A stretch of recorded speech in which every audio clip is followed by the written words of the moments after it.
Okay. Okay, I feel really like subconscious. Yeah. Right, this is Trafalgar Square, so named after the Battle of Trafalgar.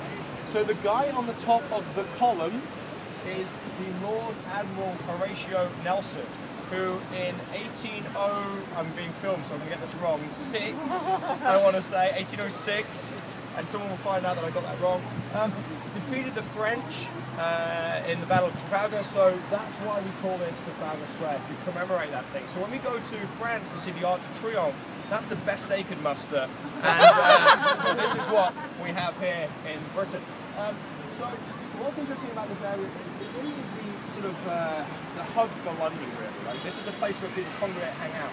On New Year's Eve in New York, you go to Times Square, right? It's in Boardrock. New Year's Eve, you come here in London. So this is the location where you come. They don't come off from here? No, they just there's a countdown clock and shit. What's also unique about this area is you'll notice that there have been four plinths surrounded. Three of the four are famous historical figures in and the fourth plinth was never finished. They never did it. So now what happens is it's a rotating art gallery, basically. So every few months, a new piece of art gets put on it. So right now there's the sort of bronze rocking horse, basically. And then 3 months down the line, a new piece of art is put up there. They just keep rotating it. It's a brand new artist to showcase their work. So that's one of the cool things about it here. You've got the countdown clock here for the Olympics. That's showing you how close it will be to the Olympics. Also, what's unique about here is you have St. Martin's in the Field, which is the church behind me. St. Martin's in the Field, actually, they do choir concerts and things like that, and you can often hear them on NPR. They actually put them through on the BBC World Service. So this is one of the leading places to go and see a concert, musical concert for classical music. You also have the National Gallery behind me and the National Portrait Gallery, which we walk past in the corner. Inside the National Gallery, this is one of the leading art museums, again, in the world. You've got Picasso's and Monet's, Water Lily is in here, Sunflowers by Van Gogh is in here. So it's, again, lots of stuff going on.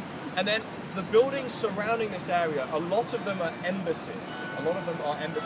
And one of the more famous ones is the Canadian Embassy, which is one of this sort of building here, Canada. It's right there. So they've got some prime real estate. And of course, that's partly because they're part of the Commonwealth. So that's why you don't see the US here, because of that. Now, in and around this area are some other little fun things to try and find. For instance, there is a statue of George Washington. I can see it, it's in my eye line right now. And the thing I told you about that statue, which is kind of famous, is that George Washington always said he'd never step foot in Britain again. So in order to adhere to those requirements, he's actually standing on soil that's been imported from Virginia. So he's actually on US soil, even though he's here in London. And then the other thing is that you actually have one of the blue telephone booths. It's the police boxes, and it's one of the smallest police stations in the world. It's here, and it's over on this corner over here, and it's a little box. It's actually, see this black box there? Yeah. Can you sort of see it next to the statue? That's a police station.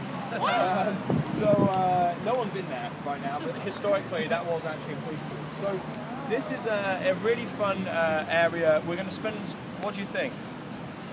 20 minutes. Exactly. And really, please, 20 minutes. Because the longer